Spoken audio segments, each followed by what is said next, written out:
Manoj Yadav, DElEd प्राध्यापक, Saraswati group of college के इस ऑनलाइन प्लेटफॉर्म पर आपका स्वागत है। डीएलएड द्वितीय सेमेस्टर प्रथम प्रश्न पत्र के अंतर्गत वर्तमान भारतीय समाज एवं प्रारंभिक शिक्षा के अंतर्गत शिक्षा की प्रक्रिया एवं महत्व के विषय में अध्ययन करेंगे। शिक्षा की प्रक्रिया। शिक्षा की प्रक्रिया का अर्थ है कि शिक्षा किस प्रकार चलती है।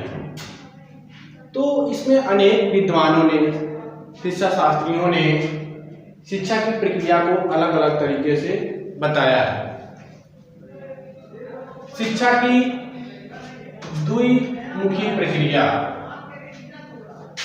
एडम्स एवं रास महोदय ने शिक्षा को द्विमुखी प्रक्रिया बताया है। इसमें दो कर्ता कार्य करते हैं, एक शिक्षक दूसरा छात्र। एक शिक्षक और दूसरा छात्र। इसमें इस शिक्षण प्रक्रिया में शिक्षण कार्य संपन्न करने के लिए एक शिक्षक होता है, दूसरा छात्र होता है। शिक्षक पढ़ा रहा होता है तो छात्र पढ़ रहा होता है। शिक्षक सुना रहा है तो छात्र सुन रहा है। क्रिया प्रतिक्रिया यानी कि दोनों के द्वारा, यानी शिक्षक और छात्र के द्वारा क्रिया प्रतिक्रिया की जाती है। अगर शिक्षक कोई प्रश्न पूछता है तो छात्र उसका जवाब देता है। यह होगा क्रिया प्रतिक्रिया।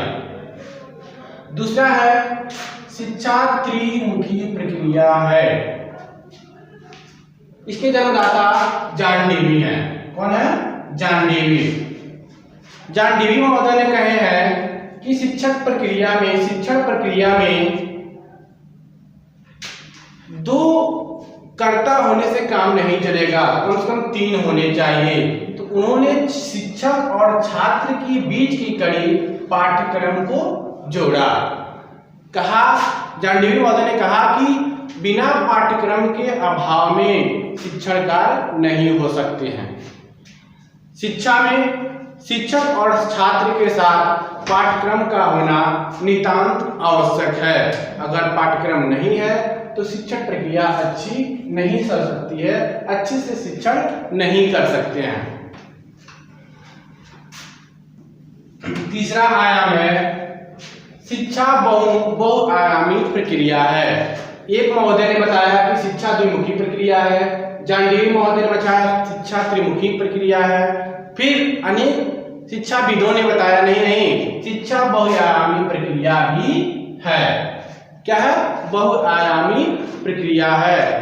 शिक्षा मनुष्य के एक पहलू का अध्ययन न करके अनेक पहलुओं का विकास करती है। शिक्षा बहुआयामी प्रक्रिया के अंतर्गत एक पहलू का विकास न करके अनेक पहलुओं का विकास करता है। जैसे सामाजिक क्षेत्र में, आर्थिक क्षेत्र में, मनोवैज्ञानिक क्षेत्र में, आध्यात्मिक क्षेत्र में, राजनैतिक क्षेत्र में, इन तमाम अनेक क्षेत्रों में बहुआयामी प्रक्रिया के माध्यम से विकास कर सकते हैं, अध्ययन कर सकते हैं।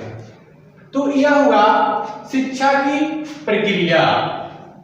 शिक्षा की प्रक्रिया। अब हम पढ़ लेते हैं शिक्षा का महत्व।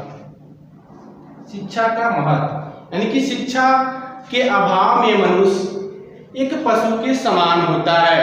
मनुष्य जब जन्म लेता है तो वह केवल हाड़ मांस का पुतला होता है। जब उसके अंदर शिक्षा आ जाती है तो यह एक सर्वगुण संपन्न व्यक्तित्व वाला मनुष्य हो जाता है। तो शिक्षा से हमें क्या क्या लाभ होती है, क्या क्या उपयोगिता होती है, इसके बारे में हम अध्ययन करते हैं।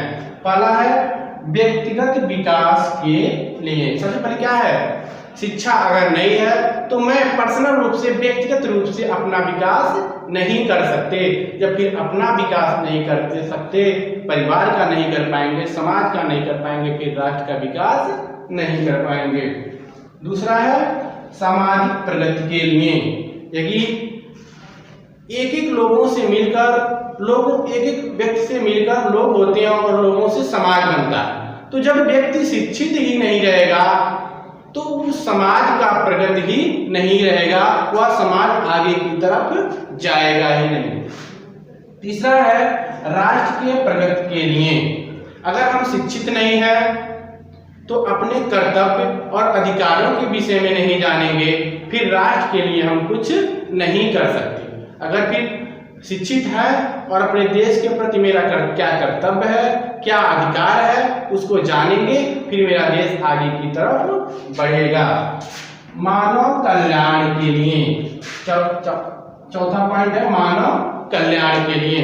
क्या है, अगर हम शिक्षित हैं, हमारे अंदर शिक्षा है, तो क्या है, सर्वे भवन्तु सुखिनः सर्वे सन्तु निरामया सर्वे भद्राणि पश्यन्ति मा कश्चित् दुःखभाग् भवेत्। यह सूत्र चरितार्थ होगा। क्या है कि हम जिए और जीने दें। पांचवा है सभ्यता तथा संस्कृति के लिए, अगर हम शिक्षित नहीं है तो किसी भी सभ्यता को हम जान नहीं सकते हैं, समझ नहीं सकते हैं, और हमारे देश की रीति रिवाज क्या है, संस्कृति क्या है, उसको हम अपने जिंदगी में जीवन में फॉलो नहीं कर सकते हैं। अगर शिक्षित हैं तो हम अपने देश की सभ्यता और संस्कृति को आगे तक ले जाएंगे। तो दोस्तों, आज हम शिक्षा की प्रक्रिया एवं महत्व के बारे में अध्ययन किए। नेक्स्ट क्लास में शिक्षा के उद्देश्य के विषय में हम लोग अध्ययन करेंगे। धन्यवाद।